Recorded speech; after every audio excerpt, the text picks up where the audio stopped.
Si Pangulong Marcos Jr. at Senator Tito Soto ang sinasabing di umano ay posibleng nagplano para mapatalsik at ikudita ito pong si Senator Chis Escudero na namuno sa Senado. At ayun po yan sa source ito ng politiko at nailabas din sa Bilyonaryo News Channel ay mahigit sa isang oras pa lang nag-usap itong si Pangulong Marcos Jr. at itong si Senator Soto doon po sa wake o yung burol po ng ina ni dating senador, dating DILG Secretary Marojas na si Judy Araneta Rojas. O yun ho, at meron ho akong pakikita sa inyo na report at may pinapakitang larawan na talagang masinsinan nag-uusap itong si Pangulong Marcos Jr. at Soto. Pero bago ho yan, mga kababayan, sa mga bago lang po sa ating channel, mag-subscribe na po kayo para kayo po laging updated dito po sa ating mga tinatalakay na mga issue. At siyempre, huwag pong kalimutan na i-like at i-share. So ito ho, mga kababayan. At meron pong larawan na lumabas din at ang sinasabi, harapan na magkausap itong si Pangulo Marcos Jr. at nasa larawan din si Senator Tito Soto at dating DILG Secretary Marojas, kung saan ay pinag-usapan daw yung matinding korupsyon ngayon na nangyayari. At siyempre, ang issue dyan ng korupsyon ay may kinalaman dito po sa flood control. Panoorin po natin itong report na ito. Posibleng niluto ang pagpalit sa Senate leadership sa wake ni Judy Araneta kung saan isang oras daw nag-usap sina Soto at Pangulong Bongbong Marcos. Kasama raw sa kanilang tinalakay ang korupsyon.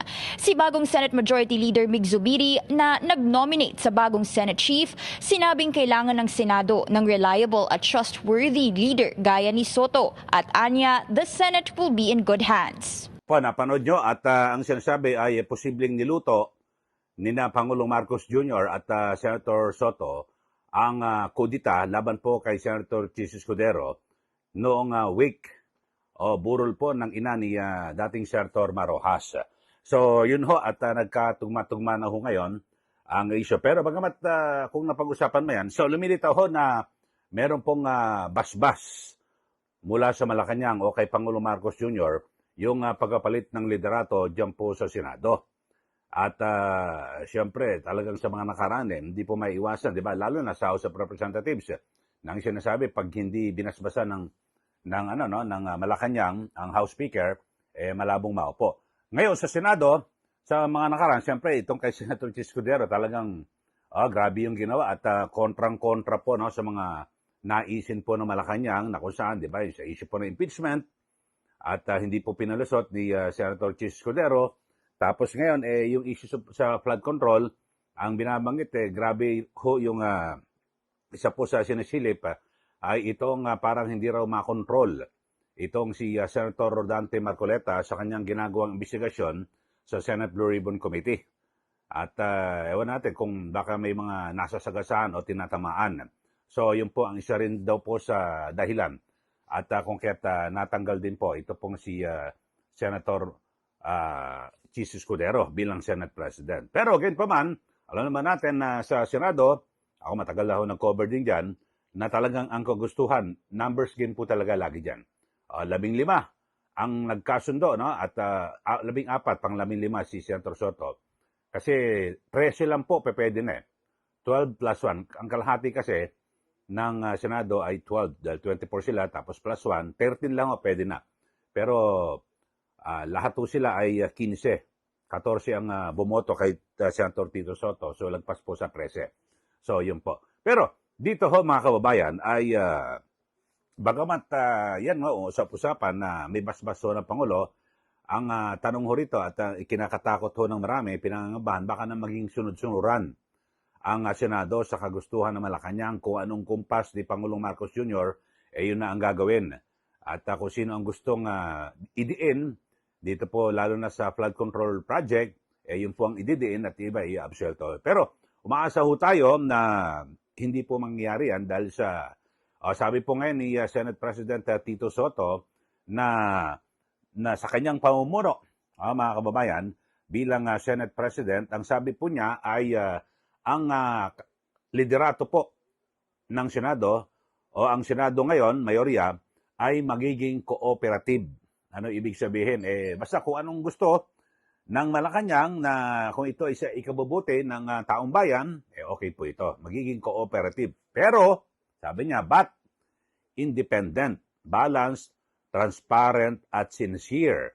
Ito, panoorin po natin yung kanyang acceptance speech ng pagtanggap niya bilang Pangulo ng Senado at nang maluklok ko siya sa pinakamataas na posisyon sa Senado. Panoorin po natin itong kanyang talumpati. I will do everything in my capacity to ensure that this Senate will remain cooperative but independent, balanced, transparent, and sincere. Thus, I am guided by Proverbs 3, in everything you do, put God first, and He will direct you and crown your efforts with success. Allow me to also thank my family, especially my wife Helen.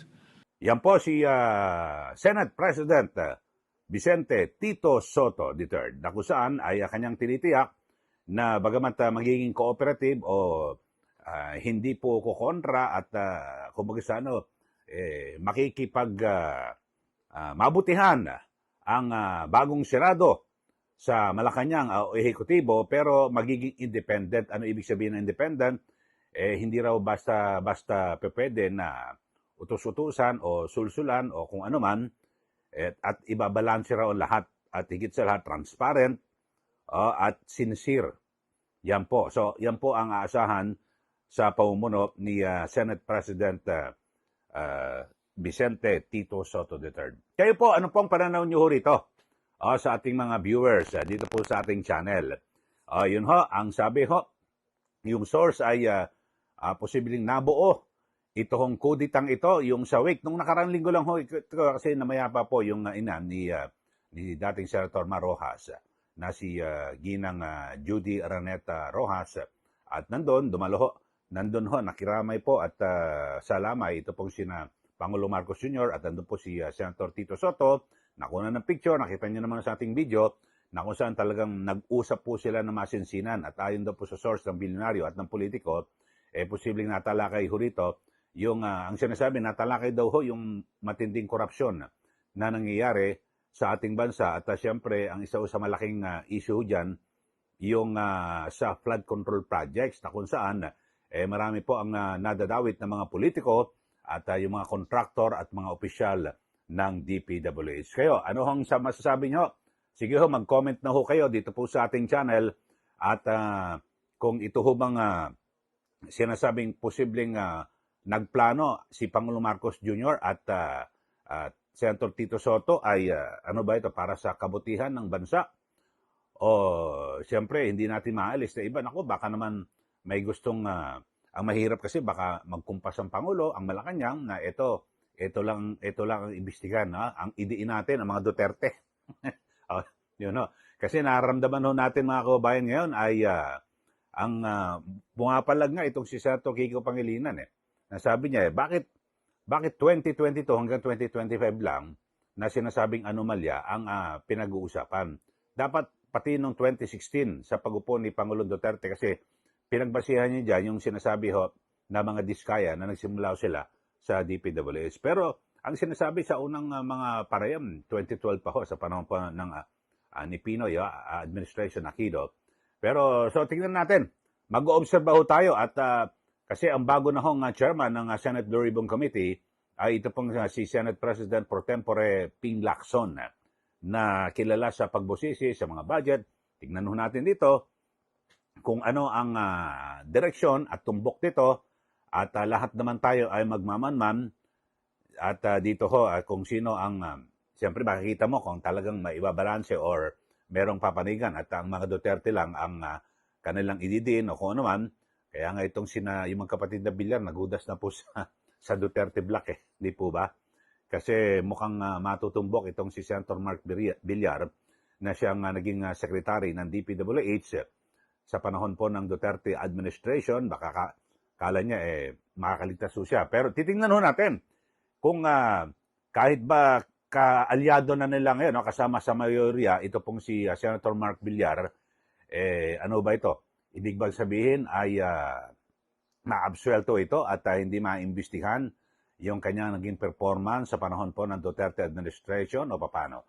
So, pero sabi ho, maging independent, transparent at sincere, sabi ho yan mismo ni Senate President Tito Soto. So abangan ho natin, mga kababayan, ito bigla ang pagpapalit sa gitna ho ng mainit na talagang pagdinig ng Senate Blue Ribbon Committee, nagbunyag ho ng mga pangalan, yan ho at kinalabasan na kudita po si Senator Chis Escudero, tanggal din po si Senator Marcoleta bilang chairman ng Senate Blue Ribbon Committee. Okay, so yan lang po mga kababayan. Ulitin ko, subscribe na po sa mga bago lang po sa ating channel at huwag niyo po kalimutan na i-like at i-share. Maraming salamat muli. Ito po si Ka Eli. Magandang araw po sa ating lahat.